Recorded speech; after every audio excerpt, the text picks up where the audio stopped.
दोस्तों, पश्चिम बंगाल में चुनाव हारने के बाद ममता बनर्जी की मुश्किलें कम होने का नाम नहीं ले रही हैं। कभी बड़े नेता साथ छोड़ रहे हैं तो कभी पार्टी के वर्कर्स पर हमले हो रहे हैं और अब एक ऐसी घटना जिसने पूरे टीएमसी पार्टी को ही चौंका दिया है। कल टीएमसी की एक मीटिंग थी जिसमें से 80 में से 60 विधायक गायब हो गए हैं। कल यानी 31 मई को ममता बनर्जी ने कोलकाता के कालीघाट स्थित अपने आवास पर एक जरूरी मीटिंग बुलाई। इस मीटिंग में टीएमसी के सभी 80 विधायकों को आना था, लेकिन जब गिनती हुई तो 60 विधायक गायब थे और सिर्फ 20 विधायक वहां पर पहुंचे, जिसके बाद पार्टी के पास कोई भी रास्ता नहीं था और बाद में मीटिंग रद्द करनी पड़ी। जिसके बाद टीएमसी के स्पोक पर्सन कुणाल घोष ने सफाई दी कि अभिषेक बनर्जी पर सोनारपुर में जो हमला हुआ, साथ ही कल्याण बनर्जी पर भी हमला हुआ, इसलिए विधायक अपने अपने क्षेत्र में प्रोटेस्ट रैली में बिजी थे।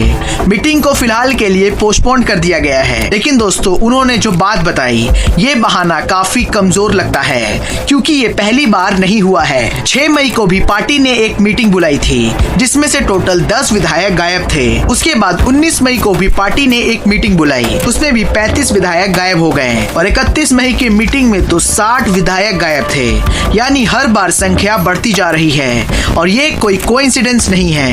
ये साफ दिखाता है कि टीएमसी के अंदर नाराजगी गहरी होती जा रही है। टीएमसी ने जो कल मीटिंग बुलाई थी उसमें वो 3 बड़े मुद्दों पर बात करना चाहती थी, जिसमें पहला था विपक्ष के नेता पद पर जाली सिग्नेचर के आरोप की सीआईडी जांच, दूसरा चुनाव के बाद टीएमसी वर्कर्स पर हो रहे हमले और तीसरा पार्टी को संगठित कैसे किया जाए। लेकिन जब विधायक आए ही नहीं तो बात होती किससे। 31 मई को टीएमसी सांसद कल्याण बनर्जी ने ये आरोप लगाया है कि हुगली में पुलिस स्टेशन के बाहर 10-15 बीजेपी के लोगों ने उन पर पत्थर से हमला किया। इससे ठीक एक दिन पहले 30 मई को ममता बनर्जी के भतीजे अभिषेक बनर्जी पर भी हमला किया गया था। हालांकि इस मामले में 5 आरोपी गिरफ्तार किए गए हैं। जिस तरीके से हमले हो रहे हैं उसके साथ साथ पार्टी से नेता भी किनारा कर रहे हैं। 22 मई को 12 साल से टीएमसी सांसद रही काकुली घोष ने पार्टी के सभी पदों से इस्तीफा दे दिया।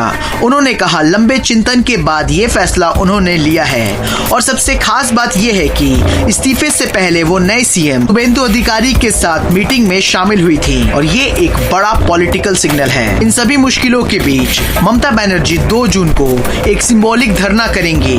ये धरना 2 मुद्दों के खिलाफ होगा।